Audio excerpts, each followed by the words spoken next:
Welcome to Voices of the Community, which explores critical issues facing Northern California communities. We introduce you to the voices of community thought leaders and change makers who are working on solutions that face our fellow individual community members, neighborhoods, cities, and our region. This is George Koster, your host. This episode is part of our series exploring COVID-19's impact on nonprofits and small businesses in the San Francisco Bay Area. Back in April of 2020, when we decided to create this ongoing series on COVID-19's impact, first on nonprofits and then on small businesses in the San Francisco Bay Area, we, like you, had no idea how long the pandemic would go on and what the health and economic impact would be in our community. With vaccinations increasing, COVID-19 cases and deaths decreasing, we're now moving into the summer of 2021 with the reopening of the economy and all of the uncertainty of our ever-changing indoor and outdoor, vaccinated and unvaccinated protocols, and the politics that will drive how we all come back together as a unified or fractured community. We will continue to shine a spotlight on the nonprofits and small businesses that make up the fabric of our community, along with the founders and staff who are struggling to deal with the impact of the COVID-19 pandemic on their operations, services, and sustainability until we can all get to the other side of the pandemic. Along the way, we will also share with you all the amazing solutions that our nonprofits, small businesses, foundations, and government leaders are working on to help us all get to the other side of the pandemic and come together to rebuild our communities with more economic, social, and environmental equality. There have just been so many ways that Youth Spirit Artworks has impacted the lives of young people. And I think one of the important ways beyond job placement, beyond vocational success, is actually that we serve as a community for a lot of youth that are struggling with poverty and struggling with being unsheltered. And so we're able to really, for youth that are in some pretty tough situations with family and lack of family, as the case may be, really can serve as a real community and a real family for a lot of young people. Our featured voices in this episode are the Executive Director of Youth Spirit Artworks, Sally Heineman, and the Social Media Manager, Reginald Gentry. We wanted to host Youth Spirits Artworks on the show because they have developed both the first tiny homes village for unhoused youth in the East Bay, along with using arts and journalism skills training to provide pathways for our youth to share their voices and experiences to our region. I'm joined remotely by the Executive Director of the Youth Spirits Artworks program, Sally Heineman, and the Social Media Manager, Reginald Gentry. Welcome to Voices of the Community, Sally and Reginald. Thank you for having us. Sally, please provide our audience an overview of Youth Spirits Artworks and your programs. Youth Spirit Artworks is an almost 15-year-old nonprofit organization that was founded in order to respond to the really quite dire need for job training and jobs opportunities for underserved and unsheltered young people ages 16 to 24. And so we carry out our work through 4 different program areas. We train youth along 8 vocational pathways, and everything that we do is anchored in art as a vehicle for empowerment and transformation in the lives of young people. We see art as a means of really teaching youth about jobs readiness, about working as part of a team, about working hard, about reaching goals, just many things that can be done through art. But art is only one of the areas that we train people in, and that area is commercial art, in fact. So Youth Spirit provides wraparound services for the young people involved in our program. We involve as many as 150 young people a year in our core jobs training program. We also have a wellness area where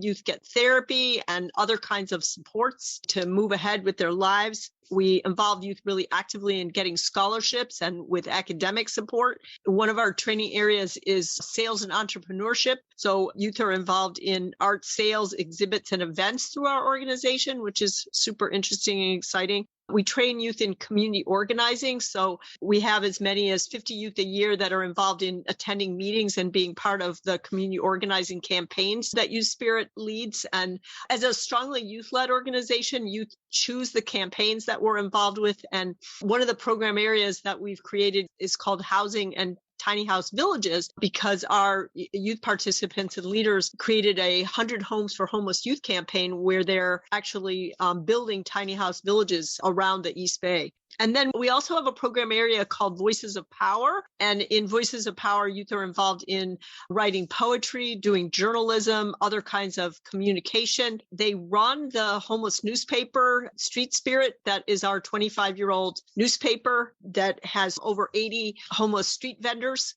So they're super involved in making their voices heard through our homeless newspaper. So those are some of the areas that we work in. And we've just grown a lot through our 100 Homes for Homeless Youth campaign and creation of our first tiny house village. And so we're really ramped up to a whole new level in the last 2 years. Thank you. It was a good overview, Sally. And Reginald, I'm going to turn to you and have you provide a little bit more detailed information on some of the programs. So involving the job training that we give our youth, we also provide them with art training and leadership training, soft skill building and hard skill building. Myself, I am in the social media and journalism vocational pathway because all of our youth in the program are trained along 7 plus vocational pathways. Mine is social media and journalism, so that when I am going through all my months and semesters through YSA, I'm actually working towards a goal and I'm not just being static and just being a part of the organization. There's a progression ladder involved in the youth program in which youth complete a certain set of requirements on each step of that progression ladder. And the last step on the progression ladder is job placement. The second to last step on the progression ladder is being a youth leader, which is a position in our youth program that I am as the social media manager position. That's a youth leader position. So sometimes I tell people I'm the social media leader, but for those who have not been told the spiel on YSA and the youth program, I just tell them that I'm the social media manager. But there's a lot of training we do. It's not just art training, it's not just job training, but it's leadership training and skill building, learning how to be more of an asset and professional. Thank you. It was some really great details and gets back to Sally's point about wraparound programs. Sally, could you please tell us how has COVID-19 impacted Youth Spirit Artworks and how are you and the team been dealing with it over this last 15 months? Of course, the pandemic has been very tough for so many organizations and for all of us, just extremely challenging. But we have been really blessed at Youth Spirit Artworks in the sense that we were able to really ramp up during the pandemic and keep all of our programs open. We managed to get our core jobs training program on Zoom within around 3 days. And so all of our participants were using Zoom. And then we were able to continue the building of our first tiny house village. And we ended up involving over 2,000 volunteers from 45 congregations in our project during COVID without anybody actually getting the virus. So we were able to open our tiny house village, our first tiny house village during the pandemic, and have 26 young people move in off the street and into housing. 22 youth and 4 resident assistants moved in. We've just been very fortunate. Other agencies have been just devastated, but we've managed to keep ourselves afloat. We also, with our Street Spirit newspaper, our editor-in-chief made a huge effort and was able to raise $45,000 from donors to be able to keep our Street Spirit vendors working and getting an income during the 3 months that they had to take off. So we were able to give the vendors stipends during that time. And then we were in July able to resume sales of the newspaper on the street. So we've just been very fortunate and feel grateful for our ability to be able to pull that off. Thank you. And Reginald, how has the COVID-19 pandemic impacted your work there? For me, it's only impacted it in the means of me getting content to post to our social media. But with the assembly of a social media team just some months ago, earlier this year, it's been easier for me to get that content because those participants have actually been in studio while I've been working from home. We've also been sharing a Google Photos album in which they share the photos or whatever content with me so I can take that and make captions with it and post that. Versus when it used to be prior to COVID, I would be in the studio just like everybody else and get the pictures myself of whatever content, whether it be people's art pieces or meetings we were having, whatever have you. So it's only affected it in that means, just content that I can get. But other than that, with us using Zoom, as Sally mentioned, and we've also been using Slack as a means of communication, it's been pretty fine. We haven't really been affected all that much. We've also obviously been following all the CDC safety precautions. So masks on, hand sanitizer on site at all times, 6 feet apart, everything that we can possibly do to keep everybody as safe as possible. Because we're really passionate about having people as comfortable as they can possibly be, even before COVID, just emotionally, mentally, physically, everything.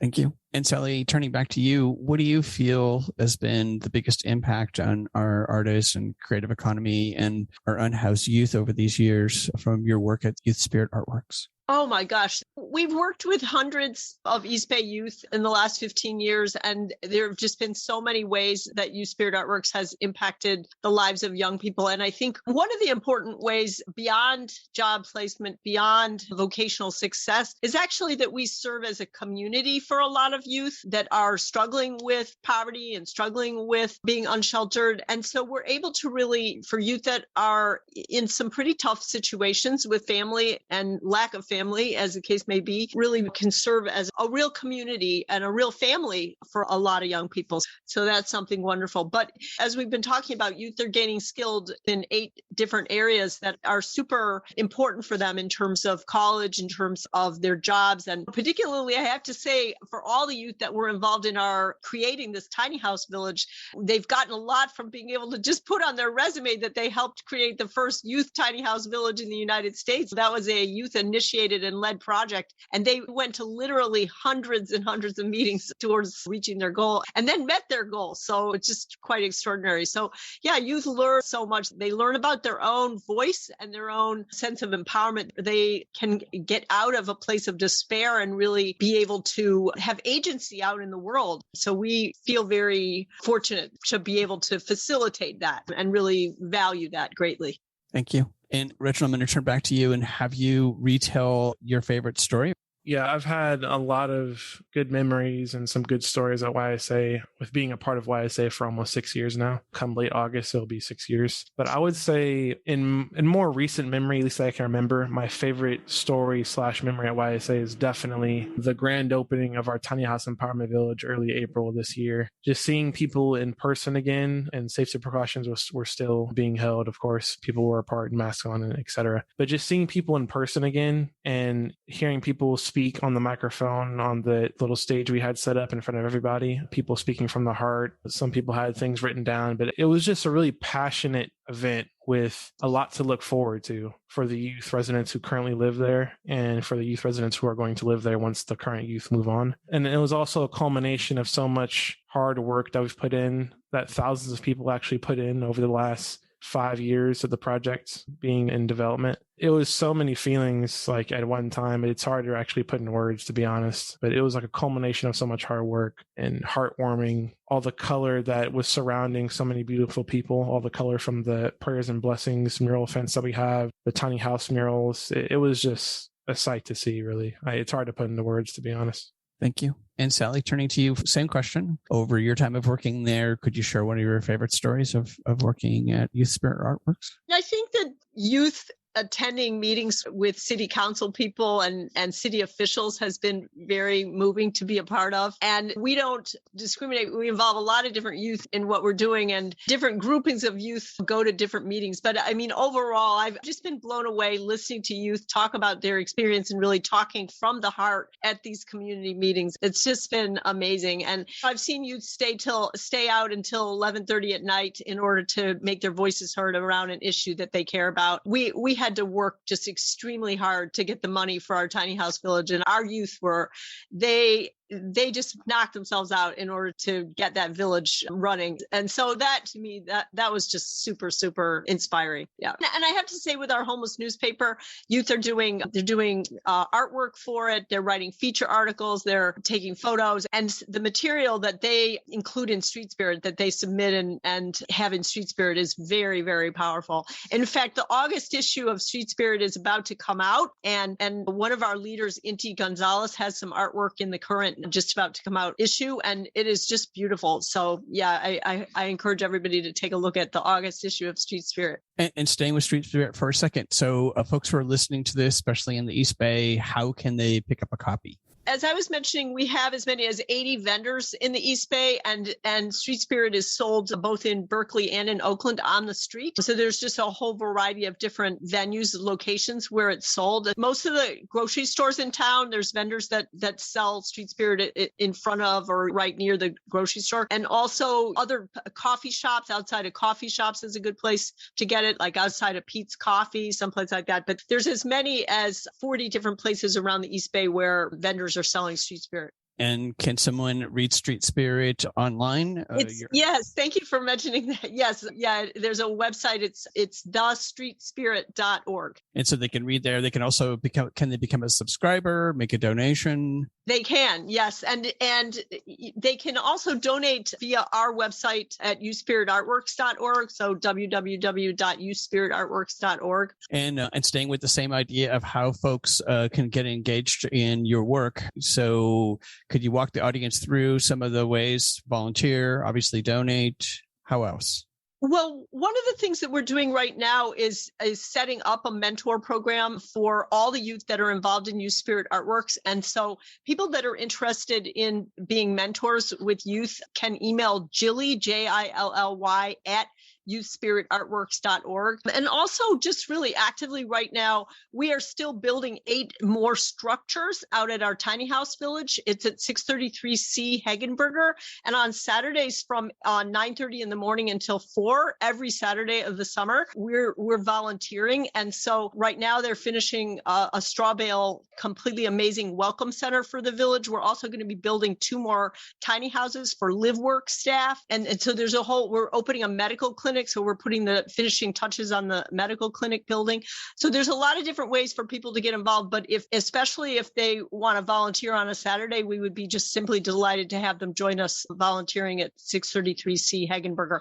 And if they want to email me, also I'm Sally at uspiritartworks.org, and I can answer any questions that folks might have. And so can folks go to your website to sign up to volunteer and then obviously make donations? Yes, they can. Yeah. www.uspiritartworks.org. Great. And so final question for our interview today. I'm going to start with you, Reginald, and that is, what are some of the positive things that you could see coming out of the pandemic to support your work there and the overall kind of creative economy, if you will, in Berkeley and Oakland? I would say it's definitely, I think this has been the case for, I would dare say, most people. Ever since COVID's been a thing, it's really reminded people that you can't take your safety or health for granted. You really got to be serious about it. Sanitization, being organized, clean, everything. And that's also been the case for a lot of our youth artists who may be around other youth in the community. And everybody doesn't have the same safety, health, and hygiene standards that you might have.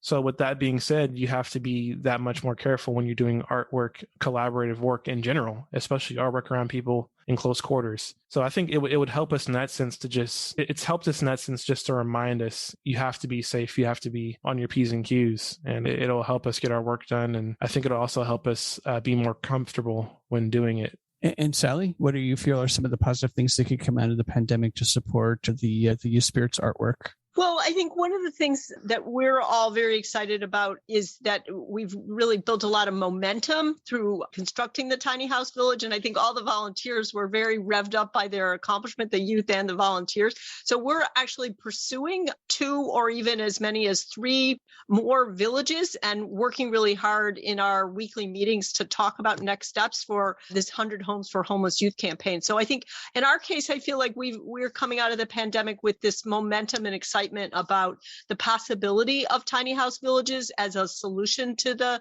challenges of homelessness and for what they offer youth that really need affordable housing. Thank you. All right. Is there anything that we haven't covered that you want to cover? Any special projects that you're raising funds for, Sally, or anything that you're working on, Reginald? Well, I would like to add one more thing onto your previous question about ways in which we can benefit post-pandemic or during it right now. I think another benefit is for a number of people that have helped us with the Tiny House Empowerment Village project or just with YSA in however way. I believe that a lot of them were driven out to help us because of them being anxious to get out from being locked in the house from COVID. People just felt anxious to get out and do something productive instead of being in the house so often every day, quarantining or just being safe. So I think it's driven more collaboration and more assistance to whatever we need assistance and collaboration with.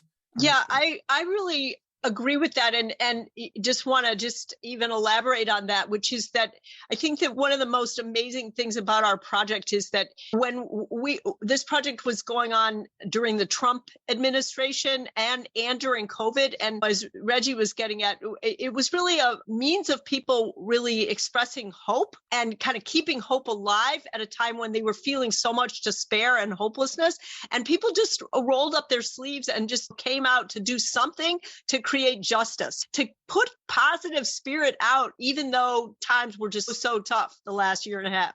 And so that's just been very moving to be able to see.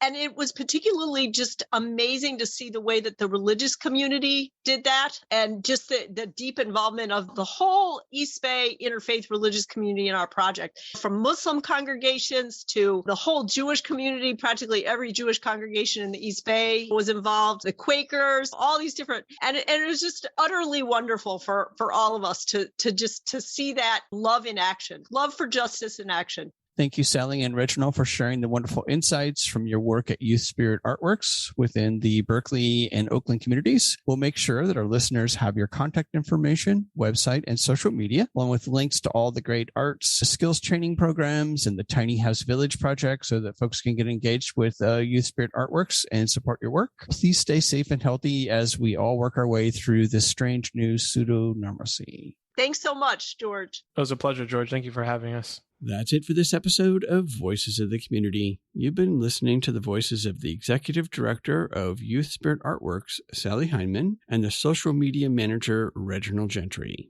To find out more about the Youth Spirit Artworks Arts and Journalism Skills Training Program, their tiny home village, and how to volunteer and donate, please go to youthspiritartworks.org. To find out more about other nonprofits supporting our artist community members, please listen to our interview with Susan Mernitz, along with Janet Hayes at The Crucible in episode 31, and Justin Hoover and Kareem Zelenka at Project Artivism in episode 49. We really want to hear from you in our short listener survey, so please go to georgecoster.com and click on the survey button on the upper right-hand side of the homepage and provide us your feedback and insights. Please tune in to KSFP 102.5 FM to next week's 1-hour special show on August 26th from 8 a.m. to 9 a.m. from our live virtual panel show, which features voices from Word for Word, Simply the Basics, Children's Book Project, Lava May X, and the San Francisco Girls Chorus. We hope that you enjoyed the insights, points of view, and personal stories from the voices of changemakers and their nonprofits and small businesses featured in this series. To find out more and get engaged with the nonprofits, small businesses, and staff members featured in the series, please go to my website, georgecoster.com, and click on Voices of the Community to find links to the extended versions of these interviews and to listen to the entire series. After listening to these stories, we hope that you will consider making a donation and volunteering to provide a hand up to your fellow community members. I want to thank my associate producer, Eric Estrada, and Casey Nance at Citron Studios, along with the wonderful crew at the San Francisco Public Press and KSFP. Voices of the Community is a member of Intersection for the Arts, which allows us to offer you a tax deduction for your contributions. Please go to georgecoster.com and click on the donate link to make a donation to help us provide future shows just like this one. While you're on our website, you can enjoy our archived past shows, which feature community voices working on solutions to critical issues facing Northern California communities. And you can sign up for our newsletter to find out more about future shows, as well as shows and events from the organizations that are included in our episodes. Take us along on your next COVID walk by subscribing to Voices of the Community on Apple Podcast, Spotify, and Google Podcast, or wherever you get your podcast. You can follow us on Twitter at George Coster And we'd love to hear from you with feedback and show ideas, so send us an email to george@georgecoster.com. I'm George Coster in San Francisco, and thank you for listening.